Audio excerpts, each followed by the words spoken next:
When my son was about 5 years old, I found out his grandma had been filling his head full of Jesus while I was at work. And there was something he figured out about that pretty quick, quicker than I did at his age. And he wanted to ask me about it, but first he looked both ways to make sure nobody could hear, and then he leaned in and said, "Dad, how did God just make stuff?" And I understood what he was asking, and I knew that he didn't need a bullshit answer. I had to be straight with him. So I leaned in too, and I said, "He didn't." And you could see a wave of relief wash over his face as the universe suddenly made sense again. Because adding a magic imaginary genie doesn't make sense, not to somebody who's trying to understand the way things really are. And there's no reason to give benefit of the doubt to impossible nonsense that was never justified in the first place and which doesn't even warrant serious consideration.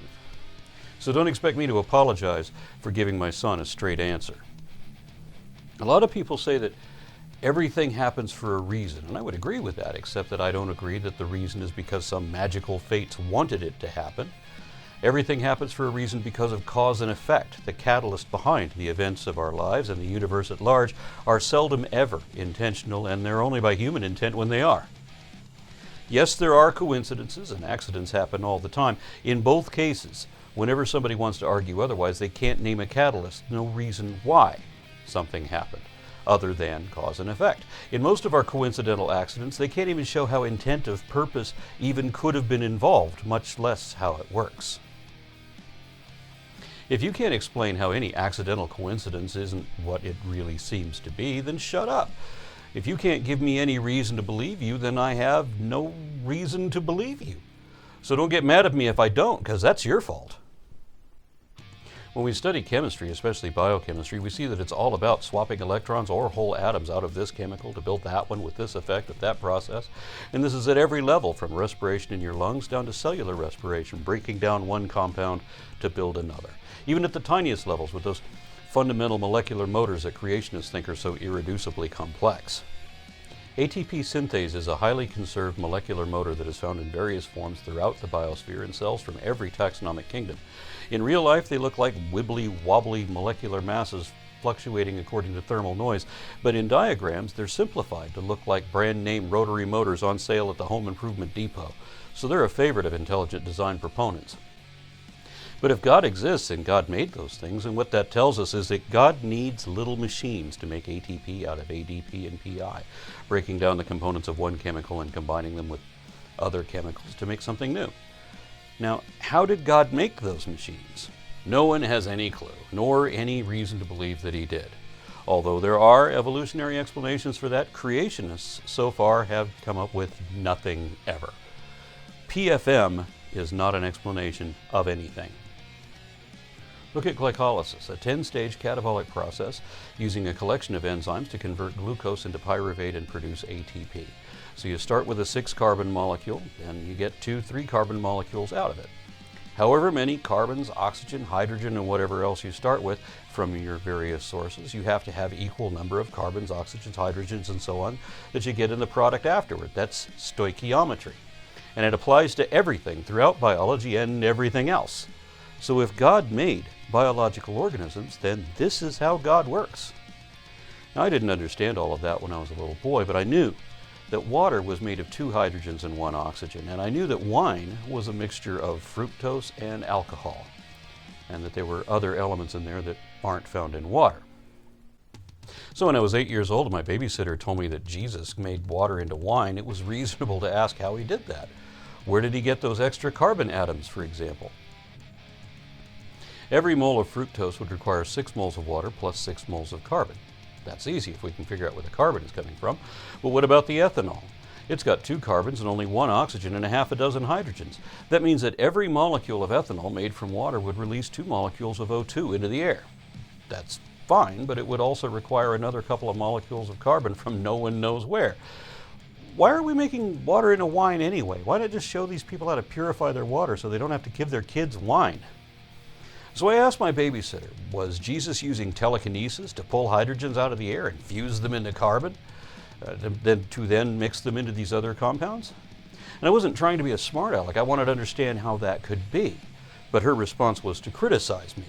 "How dare you question God?" I got a lot of that as a kid.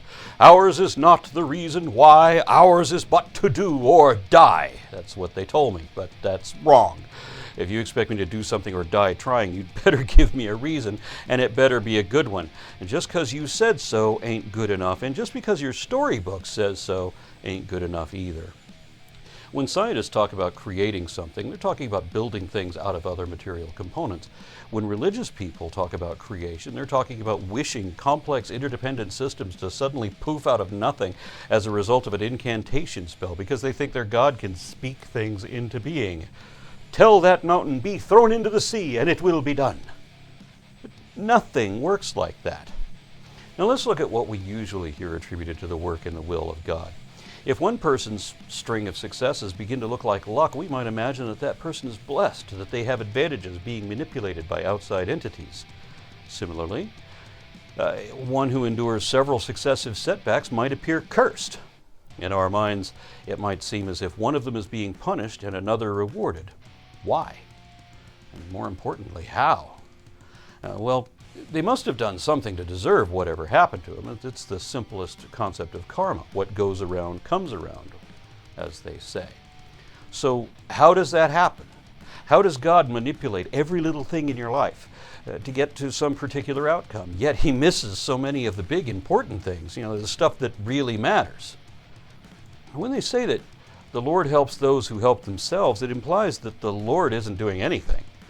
Faith doesn't move mountains, but people with faith and shovels will move mountains in order to defend their faith. When you ask, please God, help me win this bet, or help me find my keys, or let me get this job, how do you think God is going to answer those prayers? How could he? Does he control the minds of the people making the decisions involved? Does he manipulate things with telekinesis? How does he orchestrate every event to coincide with whatever you want so that you'll think he did it? And why would you think that winning the lottery is God's gift to you, even though every aspect of that was designed to be completely random, yet you wouldn't accept that God could also orchestrate evolution the same way because you think that's random? What does your God actually do, and how does he do it? And are there things that God does not do?